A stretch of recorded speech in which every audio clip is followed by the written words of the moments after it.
තමන්ට ලෝකයට වැඩදායි සම්පූර්ණ ප්‍රසිද්ධ කරන්න පුළුවන්.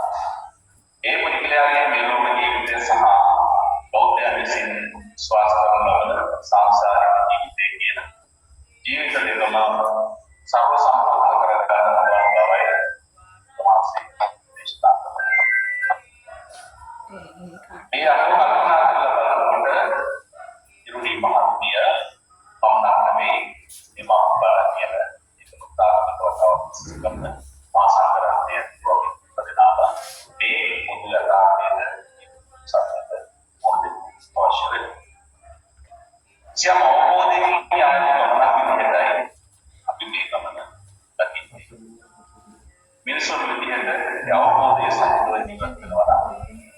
පුද්ගලයෝ විදිහට අවබෝධය සහිතව ජීවත් වෙනවා නම් මරණය දුක ඇති නොවන බවයි ධර්මයේ සඳහන් වෙන්නේ. කෙනෙකු මිය ගියාට පස්සේ ඒ පුද්ගලයාගේ ගුණ සිහිපත් කරලා ඒ පුද්ගලයාගේ අවසානික ජීවිතයට ආශිර්වාද කරලා භවගාමී ජීවිතයට පින් අනුමෝදන් කිරීම තමයි අප විසින් සිදු කරන්නේ. බෞද්ධයන්ගේ චාරිත්‍ර තමයි මේ පුද්ගලයාට මූලික වශයෙන් අපේ වස්ත්‍රය ඊළඟට ප්‍රතිසංයෝග දාන සංඛ්‍යානාදී ඒ පුද්ගලයාගේ සුගතිය සඳහා පුණ්‍ය ආරාධනා කරනවා.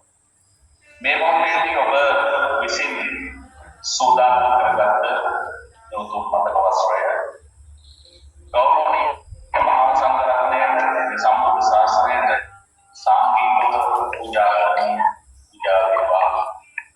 ඉංගප්පන්නා සියලුම පිට මාස කීපයකට කලින් ඉදරම් ප්‍රාප්ත ඉරුණි මහත්මියගේ භවගාමී ජීවිතයට අනුමෝදන් වේවා.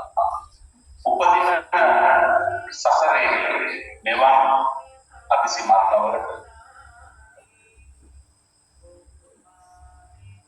අකල් මරණවල දීර්ඝායුෂ සංසාරේ